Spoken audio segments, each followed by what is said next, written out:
नमस्कार दोस्तों, मैं अनुज सोम स्वागत करता हूं आपका फिर से एक नई वीडियो में।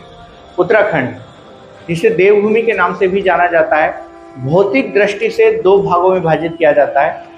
इसका पश्चिमी भाग गढ़वाल हिमालय और पूर्वी भाग कुमायूं हिमालय के नाम से जाना जाता है।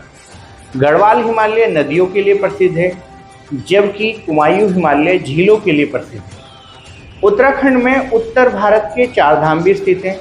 इनमें केदारनाथ, बद्रीनाथ, गंगोत्री और यमुनोत्री प्रसिद्ध हैं।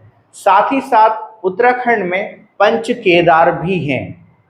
इसके अलावा पंच बद्री भी उत्तराखंड में स्थित हैं और पंच प्रयाग भी यहीं पर स्थित हैं। तो आज मैं आपको पंच प्रयागों में से एक देव प्रयाग की कहानी सुनाऊंगा।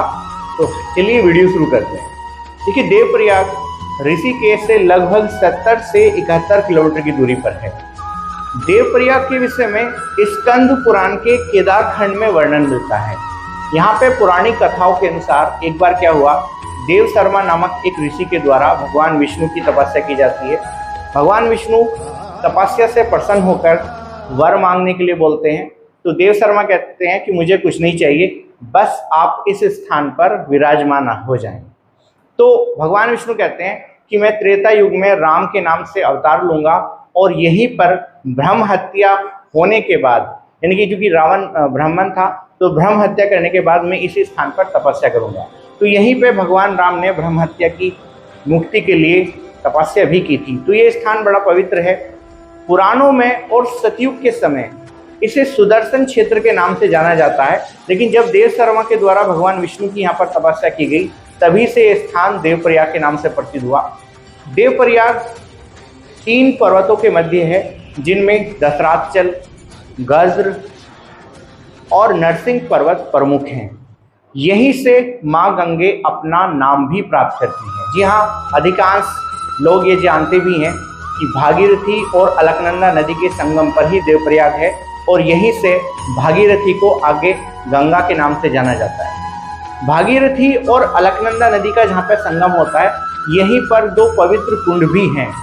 अलकनंदा नदी ने कुछ मिट्टी को काट के एक कुंड बनाया है। इस कुंड को वशिष्ठ कुंड, जबकि जो कुंड भागीरथी के द्वारा बनाया गया है, इस कुंड को ब्रह्म कुंड के नाम से जाना जाता है। ब्रह्म कुंड की महिमा भी काफी अलौकिक है। इसके विषय में कहा जाता है कि ब्रह्मा जी ने सृष्टि की रचना करने के लिए यहीं से शक्ति प्राप्त की थी और इसी शक्ति के बल पर उन्होंने बाद में सृष्टि का निर्माण किया था और इसी वजह से इस स्थान को ब्रह्म कुंड के नाम से जाना गया। ब्रह्म कुंड से जैसे ही आप ऊपर की तरफ को बढ़ोगे तो 2 गुफाएं हैं, एक शिव गुफा है और दूसरी ब्रह्म गुफा। ये स्थान भी बड़े पवित्र हैं। देखिए, देवप्रयाग में काफ़ी प्राचीन मंदिर भी हैं और इन मंदिर में सबसे प्रसिद्ध मंदिर है रंगनाथ जी का मंदिर।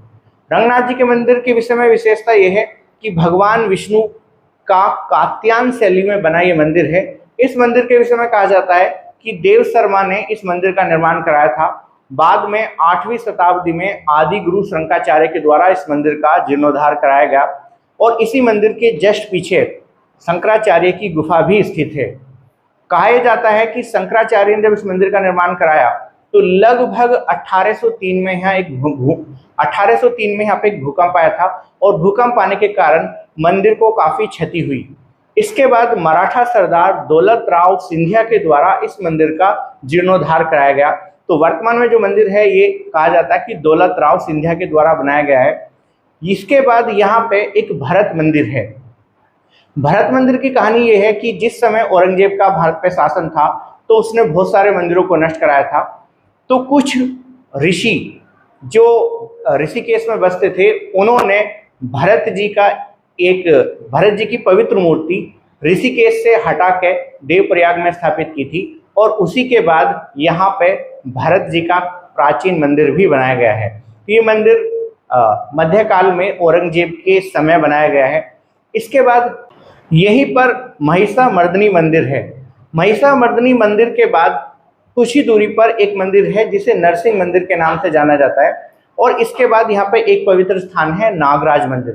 नागराज मंदिर थोड़ा सा ऊंचाई पे है, लेकिन फिर भी तीर्थयात्री इस स्थान पर नागराज की पूजा करने के लिए आते हैं। इसके बाद यहाँ पे अगला दर्शनीय स्थल है आदि विश्वेश्वर। आदि विश्वेश्वर भी प्राचीन मंदिर है। साथ ही साथ यहाँ पर माँ गंगा का भी एक मंदिर है। जैसे ही हम देवप्रयाग से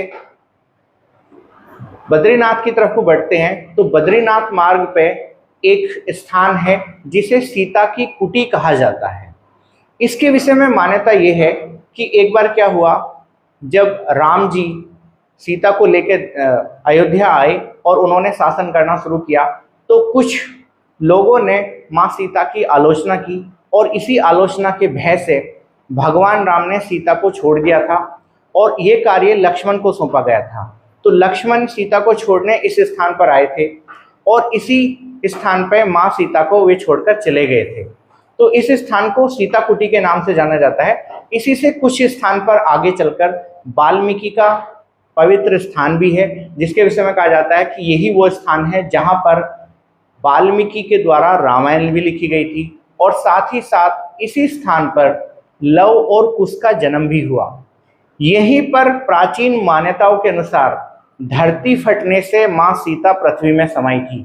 हालांकि देखिए, धरती फटने से सीता पृथ्वी में समाने के स्थान भारत में अलग अलग जगह पे हैं। कुछ लोगों की मान्यता है कि ये स्थान बिजनौर में है, कुछ लोगों की मान्यता है कि ये स्थान बिहार में है। अब स्पष्ट रूप से कुछ भी नहीं कहा जा सकता, लेकिन इस स्थान पर सीता कुटी और सीता विदा कुटी बनाई गई हैं। सीता विदा कुटी वो स्थान है जहां पर लक्ष्मण जी ने सीता जी को विदा किया था और इसी के कुछ दूरी पर लक्ष्मण जी जब सीता जी को विदा करते हैं तो वे मूर्छित हो जाते हैं और मूर्छित होने के बाद उन्हीं के सम्मान में यहाँ पर लक्ष्मण मंदिर भी बनाया गया है। ये लक्ष्मण मंदिर देवल गांव में स्थित है। इसके बाद अगर मैं देवप्रयाग के अन्य पवित्र स्थानों की बात करूं तो देवप्रयाग से उत्तर की दिशा में यानी कि भागीरथी नदी के जैसे ही आप आगे को बढ़ोगे तो भागीरथी नदी में एक नदी आके मिलती है, शांता नदी। शांता नदी दशराचल पर्वत से निकलती है और इसी शांता नदी के पास एक तीर्थ है जिसे शिव तीर्थ के नाम से जाना जाता है। इसके विषय में कहानी यह है कि दशरथ की एक पुत्री हुई शांता और उन्होंने ही यहाँ पर एक ऋषि से शादी करने के लिए तप किया था। इसी के कारण इस स्थान को शांता या फिर शिव तीर्थ के नाम से जाना जाता है। जैसे ही आप शिव तीर्थ से आगे बढ़ोगे तो एक स्थान आता है बेताल कुंड। बेताल कुंड में उदालक मुनि को अष्टवक मुनि के द्वारा श्राप दिया गया था और इसी श्राप के कारण इस स्थान को बेताल कुंड के नाम से जाना जाता है। तो कारण यह था कि अष्टक मुनि ने कहा था कि आप बेताल में निवास करोगे, तभी से यहाँ पर भागीरथी के पास एक छोटा सा पत्थर रखा हुआ है जिसे बेताल कुंड कहा जाता है। बेताल कुंड से जैसे ही आप कुछ दूरी पर और आगे बढ़ोगे तो एक स्थान है सूर्य कुंड। सूर्य कुंड के विषय में कहानी यह है कि मेघातिथि नामक मुनि के द्वारा इस स्थान पर भगवान सूर्य की तपस्या की गई थी। आज भी कहा जाता है कि इस स्थान पर स्नान करने से विभिन्न रोगों से मुक्ति मिलती है। इसके बाद आगे जैसे आप बढ़ोगे तो एक स्थान आता है वराह तीर्थ। वराह तीर्थ में भगवान वराह की पूजा सर्वबंधु नामक एक व्यक्ति के द्वारा की गई थी, तो इसी के सम्मान में वराह तीर्थ इस स्थान को कहा जाता है। इससे आगे यानी कि भागीरथी नदी पे ही आगे चल के एक स्थान आता है पौष्पमाल तीर्थ। पौष्पमाल तीर्थ के विषय में कहानी ये है कि भगवान इंद्र ने इसी स्थान पे विश्वामित्र जी की तपस्या भंग करने के लिए पौषमाला एक जो स्त्री थी उन्हें भेजा था और इसी स्थान पे विश्वामित्र ने पौषमाला को श्राप दिया था और इसी कारण इस स्थान को पौषमाला के नाम से जाना जाता है। देवप्रयाग में चक्रधर जोशी के द्वारा एक नक्षत्रशाला भी बनाई गई है। हालांकि बाद में क्या हुआ, चक्रधर जोशी की मृत्यु होगी जिसके कारण जो कार्य जो होना था वो वे नहीं कर पाए, लेकिन फिर भी कहा जाता है कि लगभग 10,000 से ज़्यादा प्राचीन ग्रंथ और 3,000 से ज़्यादा पांडुलिपि यहाँ पर रखी गई हैं। एक प्राचीन ज्योतिष केंद्र बनाया गया है। अगर आपको ज्योतिष से संबंधित और प्राचीन ग्रंथों से संबंधित जानकारी लेनी है तो आप इस स्थान पर भी आ सकते हैं। तो ये थी आज की हमारी देवप्रयाग से संबंधित सीरीज। धन्यवाद।